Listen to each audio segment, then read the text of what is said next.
Cette initiative, en fait, c'est une longue réflexion qui revient en fait à Nubian Land, donc à une équipe.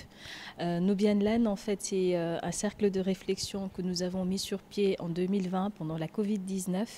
Et donc, on réfléchissait à plusieurs façons, en fait, de rendre la vie un peu divertissante, mais aussi un peu scientifique et sortir de ce stress-là de la Covid. Et c'est à ce titre-là que des chercheurs, des ingénieurs, mais aussi des militants ont mis sur pied ce cercle de réflexion en me désignant comme secrétaire exécutive. Et donc depuis lors, nous avons réfléchi en fait à mettre sur place différentes thématiques sur lesquelles nous avons eu à organiser des webinaires. Donc nous avons essentiellement travaillé sous forme virtuelle en organisant des webinaires pendant toute cette période-là. Et c'était des webinaires sur des thématiques différentes, sur le mensonge en politique, sur la démocratie en Afrique, sur également le droit des femmes, la révision du code de la famille, entre autres, mais aussi sur la pensée blanche, par exemple, dans nos réflexions de tous les jours. Comment un Africain pense blanc au lieu de penser africain. Et donc cette dynamique endogène a mené a été vraiment le moteur de toutes nos réflexions qu'on a menées jusqu'ici. Et puis pour un retour, parce qu'on s'était absenté pour un engagement en fait professionnel que nous avons eu autour de nos recherches personnelles et donc des uns et des autres. Et donc pour un retour, Nubian Land a mis l'accent justement sur le contexte dans lequel nous sommes, c'est-à-dire le contexte des élections au Sénégal, mais aussi dans le monde entier. Parce que 2024-2025 sont les 2 années les plus électorales en fait que nous n'avons jamais eues.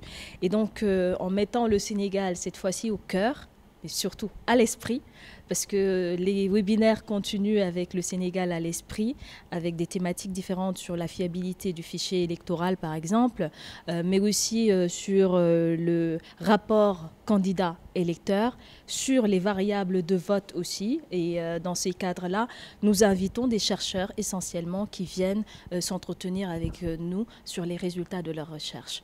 Des chercheurs africains, des chercheurs sénégalais, mais aussi des chercheurs du monde occidental, par exemple sur les variables du vote. On aura le professeur Nona Mayer de Sciences Po Paris qui va venir en fait toujours dans le virtuel sous forme de webinaire avec Zoom, développer en fait ses thèses sur justement les variables classiques du vote. Et quelqu'un d'autre en fait du monde scientifique africain viendra justement les discuter en mettant en lumière d'autres variables qui sont justement qui découlent en fait des logiques africaines, des logiques sénégalaises.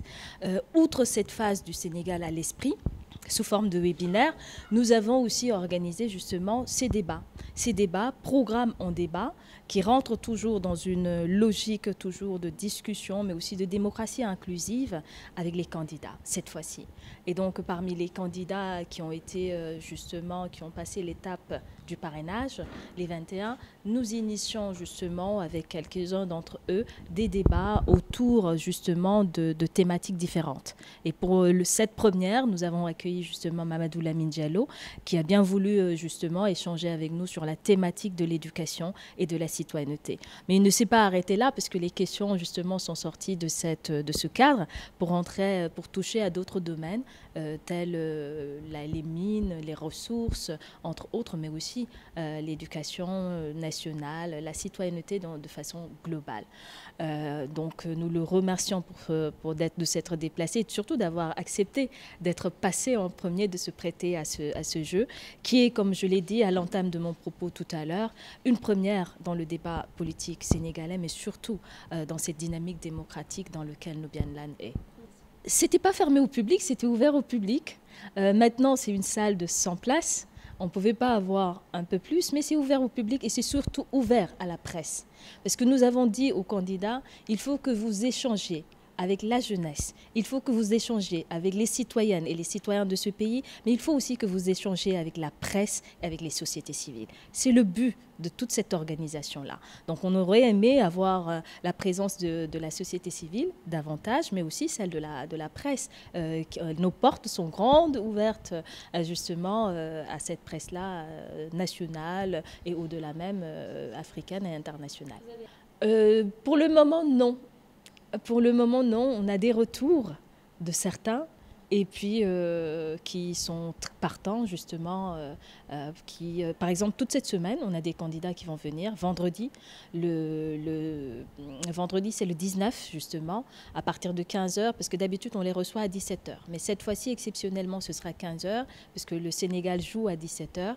On recevra par exemple Thierno Alassane Sall, normalement.